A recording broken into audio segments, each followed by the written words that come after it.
everyone, welcome back to my channel Explore IXT। इस video में हम डिस्कस करेंगे पोर्ट ब्लेयर के बारे में और पोर्ट ब्लेयर से स्वराज द्वीप दैट इज हैवलॉक आइलैंड की तरफ का जर्नी के एक्सपीरियंस। तो without any further ado let's get started. तो हमारा जर्नी अंडमान में जब हम पहुंच गए, अंडमान से हमने सीधा एयरपोर्ट से बाहर आके हमने वहां पर हमारा एजेंसी को कॉल किया, उन्होंने हमको पिक किया और हमें उस दिन का आइटिनरी समझाया। बट प्रॉब्लम ये था कि जब हम फ्लाइट में थे we had to face a little mild turbulence. उसकी वजह से थोड़ा टेक ऑफ और लैंडिंग में थोड़ा गड़बड़ हो गया। उसके बाद हमारे टाइमिंग इधर से उधर हो गया, so we ended up landing late. इस वजह से हमने कुछ एक्सप्लोर नहीं कर पाए क्योंकि अंडमान का ये एक रूल है क्योंकि सनराइज 4 AM को होता है और सनसेट 5 PM को। तो अगर आप 5 PM के बाद कुछ भी प्लान करेंगे तो इट इज गोना बी बेकार भी।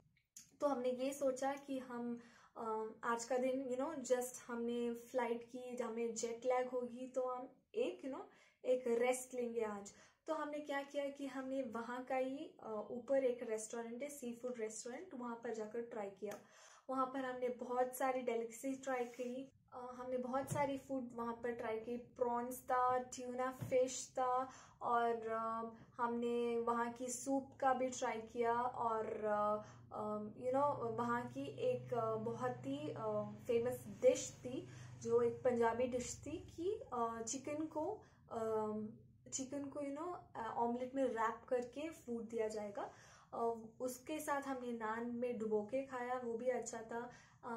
तो आपने हमारा पोर्ट ब्लेयर का वहाँ का स्टे का जर्नी देखा।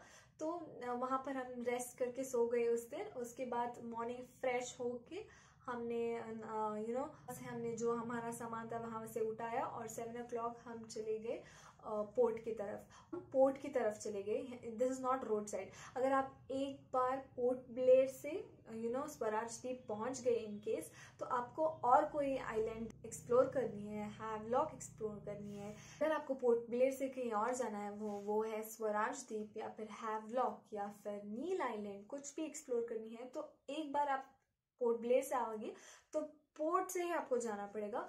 पोर्ट से आपको जाने के लिए बहुत सारी क्रूजेस नहीं मिलेगी, आपको सिर्फ 3 या 4 कंपनी मिलेंगे। वहाँ एक गवर्नमेंट कंपनी होगा विच इज नॉन AC, फिर बहुत मोस्ट फेमस है मार्क्रूज, और एक है जो एक प्राइवेट कंपनी का है, वो इट्स मोर एक्सपेंसिव देन मार्क्रूज।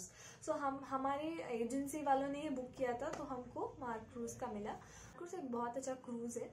यहाँ पर 2 स्टोर की डेक्स मिलेगी आपको। ऊपर थोड़ा प्रीमियम होगा और नीचे का डबल ट्रिपल पैसेंजर की सीट्स रहेगी। वहाँ पर आपको ऑलमोस्ट 200 लोग फिट होंगे और ऊपर प्रीमियम पे आपको ऑलमोस्ट 30 लोग फिट होंगे। उसके बाद VVIP का एक अरेंजमेंट जहाँ पर 9 लोगों की सीटिंग अरेंजमेंट है, वो आपको थोड़ा deluxe seat push back seat मिलेगी। उसके बाद आपको कुछ नहीं मिलेंगे। As a part of aviation industry की तरह ही उन्होंने क्रूज को भी बनवाया है। यहाँ पर फ्लाइट जहाँ पर फ्लाइट टेक ऑफ की टाइम पर जो आपको इंस्ट्रक्शन बताते हैं वैसे ही यहाँ पर भी करके दिखाए, ताकि you guys are prepared if unforeseen emergency आ जाए, गॉड फॉरबिड। सो वहाँ पर आप लोगों को प्रिपेयर करके रखने के लिए यहाँ पर एक छोटा सा एक डेमो केस बनाते हैं। उसके बाद आपको कुछ खाना है या पीना है, आपको कुछ भी इंक्लूसिव नहीं मिलेगा, आपको वहां पर जाकर लेना पड़ेगा। But I don't think so it was worth it, it was pretty expensive. और वो एक नॉर्मल सी चाय थी। अगर आपको एक नॉर्मल सी चाय पीनी है तो it was it costed 50 rupees, but I don't think so it was worth it. पर हम कुछ नहीं कर सकते, इट इज एन आइलैंड। आपको दूध और पर्टिकुलर दूध का क्वांटिटी बहुत ही लेस मिलेगी, एक्सपोर्ट से ही उनको मिलते हैं। तो वो लोग क्या करते हैं कि मिल्क पाउडर का ही इस्तेमाल करते हैं, तो आपको वो ऑथेंटिक चाय वाला टेस्ट नहीं मिलेगा अगर आप चाय फैन हो तो। और उसके बाद आपको अगर कुछ खानी है तो वो लोग आपको बहुत सारी वेराइटीज प्रोवाइड करते हैं, आप कोई भी चूज करके पे करके खा सकते हैं। उसके बाद अगर आपको सी सिकनेस है तो सी सिकनेस के लिए भी उन्होंने एक बैग रखा है, ताकि आपको इन केस इमरजेंसी हो तो आप यूज कर सकते हैं। तो हमने क्रूज को बहुत अच्छे से एंजॉय किया। उसके बाद हमने जो 7 o'clock में ही पोर्ट ब्लेयर से पोर्ट की तरफ से हम चले गए थे। सो इस वजह से हमारे होटल ऑलिव ने ही हमको ब्रेकफास्ट पैक करके दिया था, तो वहाँ हम जाकर खा गए, but it was not that good again.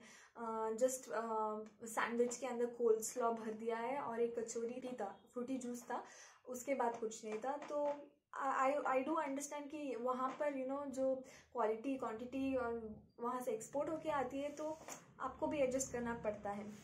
Port Blair से सीधा स्वराज द्वीप हैवलॉक पहुँच गए। हैवलॉक की पिक्चर्स, हैवलॉक की प्लेस बहुत अच्छी है, बट प्रॉब्लम ये था कि जब हम चले गए थे तो कड़कती धूप थी। अगर आप एक टैन कॉन्शियस है या आपको सन स्ट्रोक की प्रॉब्लम है, तो आपको you should come with all prepared stuff. वो कि अगर आपके पास सनस्क्रीन हो, आपको प्रिपेयर रहना पड़ेगा, या फिर हैट डालना पड़ेगा, या फिर स्कार्फ डालना पड़ेगा। और आप अगर आप चाहते हैं तो एक गुड अच्छे तरीके के सनस्क्रीन यूज़ कर सकते हैं।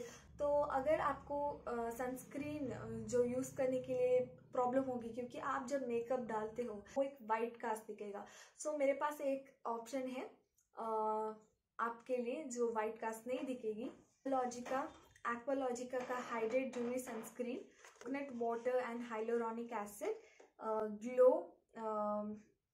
और एक है और दूसरा Aqualogica glow plus dewy sunscreen with papaya and vitamin C brightening hydrate. So आप ये दोनों ट्राई कर सकते हैं, इसमें कोई भी वाइट कास्ट नहीं है।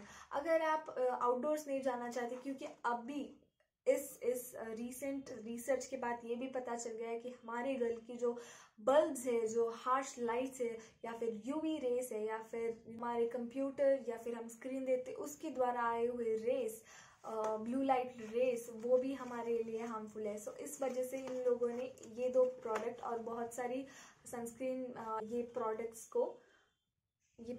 को लॉन्च किया है। सो यहाँ पर अगर आप एक विंटरी प्लेस है जैसे कि बेलगाम में स्टे करते हैं, तो आपके लिए सजेस्टेड होगा कि ये हाइलोरॉनिक एसिड और कोकोनट वाटर से हाइड्रेटेड सनस्क्रीन यूज़ करें। इस सनस्क्रीन पर आपको अगर ये सनस्क्रीन आप यूज़ करें तो एकदम वाइट कास्ट नहीं दिखेगा, और आपको अगर ड्राइनेस की प्रॉब्लम, तो ये आपको एक बार भी ड्राई नहीं करेगा। अगर आप एक समर या फिर आप एक कोस्टल रीजन पे रहते हो जहाँ पर आपको ये फील होता है कि मुझे ये स्टिकी ऑयल फ्री वाली चाहिए, तो आप ये यूज़ कर सकते हो। तो आप ये यूज़ कर सकते हैं। ये इतना ये इतना मैटिफाई है कि आप एक बार लगा दें, ये तो ऐसे निकल जाएगा। ऐसे ट्यूब टाइप पैकेजिंग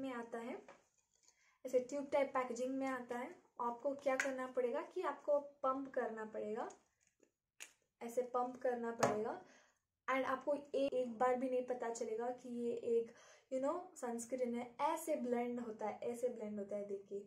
और ये अगर आप विंटर्स के टाइम यूज करेंगे तो आप एक ग्लो देख सकते हैं। देखिए, एक टाइप की ग्लो आपके चेहरे पर आती है, और आपको फिर से मॉइस्चर या फिर मॉइस्चराइज करके, टोनर करके फिर सनस्क्रीन की अप्लाई नहीं, ये 3-in-1 का काम करेगा।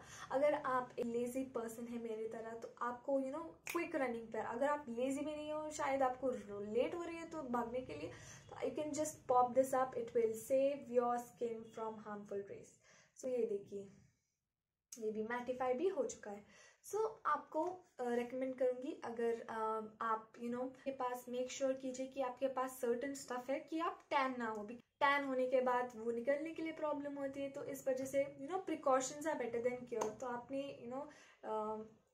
चीज़ें आपके पास रखिए। अगर स्कार्फ हो, अगर बेस्ट हो तो एक सनस्क्रीन, अगर आपके पास हैट कैरी करने के लिए जगह नहीं है, या फिर स्कार्फ कैरी करते समय आप भूल गए, तो आपको बेस्ट है कि अपने बैग में एक छोटा सा 3-fold अम्ब्रेला रखिए, जो सन के लिए ही रखिए, और एक सनस्क्रीन। कहाँ भी जाए आप जस्ट डाल के यू कैन गो।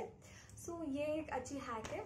की तरफ चले गए थे, तो हमने वहाँ ये नोटिस की कि ऑलमोस्ट ऑल साइड के इंडियंस थे वहाँ पर, और वहाँ के हाईएस्ट इंडियंस रेट तो कोलकातियंस थे, बंगालीज थे।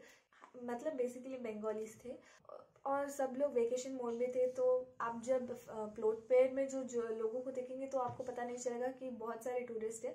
जब आप पोर्ट प्ले जाकर देखेंगे कि कितने सारे लोग हैं वहाँ पर, आपको पता चलेगा कि 101 टूरिस्ट ही है उधर। बड़ी लाइन होगी, वहाँ पर जाकर खड़ा होना पड़ेगा। Within 2 minutes you'll get inside the cruise and you are good to go. आप अगर आपके एजेंसी वालों ने अपग्रेडेड वर्जन में टिकट्स बुक किया है तो आपको प्रीमियम मिलेगा, यहाँ पर आपको डीलक्स ही मिलेगा।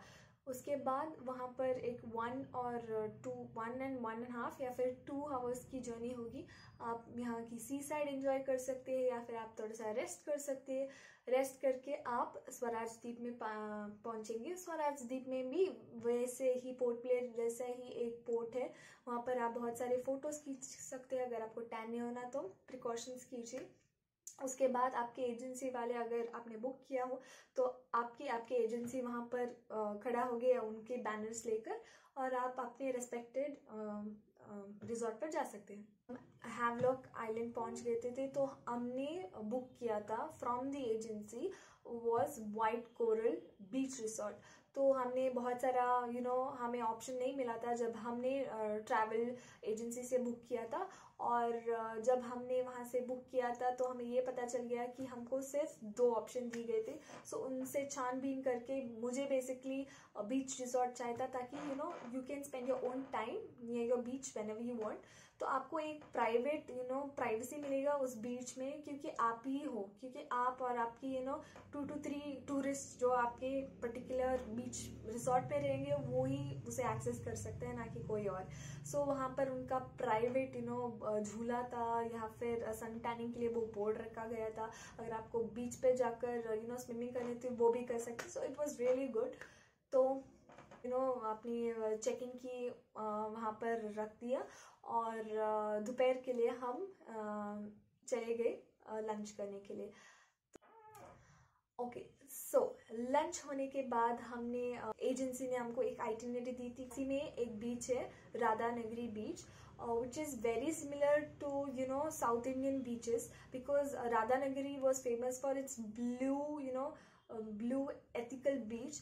पर years and years later अब वो उतना ब्लू नहीं रहा है, क्योंकि maybe due to the global warming और maybe due to the people using it harshly, क्योंकि यहाँ पर जो टूरिस्ट यहाँ थे उसे वो मेंटेन नहीं करते। वहाँ पर वहाँ ट्रैश वैसे ही फेंक कर जाते हैं, क्योंकि वहाँ पर अगर आप वो उस नेचर को सेव करेंगे तभी वो ऐसे ही बन पाएगा। सो जो लोग प्रीवियसली जा चुके थे उन्होंने ये भी कहा है कि अब वो ब्लू का व्यू और वो वाइब नहीं रहा। तो जब मैंने फर्स्ट टाइम देखा तो मुझे ऐसा फील हुआ कि मैं एक साउथ इंडियन बीच पर हूँ। But the only difference was कि वहाँ पर थोड़ा सा शांति था, ना कि गोवा वाली वाइब्स की वहाँ पर शैक्स और सब कुछ। एक typical South Indian piece, South India का एक पीस वाला बीच था। वहाँ पर हमने बहुत सारी फोटो खिंचवाए, अपनी क्वालिटी टाइम स्पेंड की, और उसके बाद गाइस एक 5 PM होते हैं वहाँ पर सनसेट हो जाते हैं और सब कुछ it's like blank, it's like 9 o'clock in the night. तो हमको वहाँ से पैकअप करके सीधा हम रिसोर्ट पे आ गए। तो जो हमने आफ्टरनून का एक्सपीरियंस किया उधर का फूड और कुछ भी हमें उतना अच्छा नहीं लगा। सो इस वजह से हमने डिसाइड की कि इस बार हम लोकलाइट्स या फिर वही कहीं का एक अच्छा वाला रिसोर्ट या फिर अच्छा वाला रेस्टोरेंट ट्राई करेंगे, ताकि एक ही फूड बार बार ना टेस्ट करना पड़े। I think that's it for today guys. मैं और भी बोलती जा रहा तो ये वीडियो लंबा लंबा होता जाएगा, तो इसका मैं 2 पार्ट करूंगी। ये होगा पार्ट 1 और दूसरी होगी पार्ट 2। पार्ट 2 में आप देखेंगे कि हमने हैवलॉक में कैसे एंजॉय किया। नेक्स्ट डे हम एक एलिफेंट बीच पर चले गए थे, वहाँ की वाटर स्पोर्ट्स एक्टिविटीज के बारे में आपको पार्ट 2 में मिलेंगे। Until then thank you for watching this video. If you like this video please give it up a thumbs up और please इस चैनल को सब्सक्राइब कीजिए, शेयर कीजिए और बहुत सारी प्यार दीजिए। Until then, see you in the next vlog.